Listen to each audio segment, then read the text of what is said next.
இந்த வருஷம் கார்த்திகை தீபத்துக்கு சில அகல் விளக்குகள் வாங்கியிருந்தேன். அது என்னெல்லாம் வாங்கியிருந்தேங்கிறத பார்க்கலாம். முதலாவதா இந்த பொம்மை போட்ட அகல் விளக்கு பீங்கானில் செஞ்சது.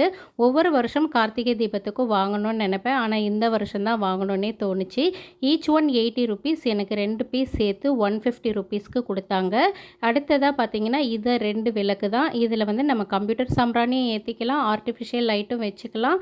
அடுத்ததாக வந்து நம்ம நார்மலாக திரி போட்டு விளக்கு ஏற்றிக்கலாம். எனக்கு திரி போட்டு ஏற்ற மனசு வரல. இது ஈச் ஒன் 50 ருபீஸ், ரெண்டுமே சேர்த்து 100 ருபீஸ் கிடைச்சிது. அடுத்ததாக பார்த்தீங்கன்னா இந்த ஸ்டாண்ட் மாதிரி இருக்கிற அகல் விளக்கு தான். இது வந்து ஈச் ஒன் 25 ருபீஸ், ரெண்டுமே சேர்த்து 50 ருபீஸ் கிடைச்சிது. இது வீட்டு பக்கத்தில் இருக்கிற ஒரு கடையில் தான் நான் வாங்கியிருந்தேன்.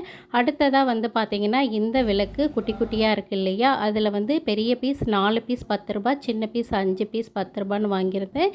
இதுதான் இந்த வருஷம் கார்த்திகை தீபத்துக்கு வாங்கின பர்ச்சேஸ்.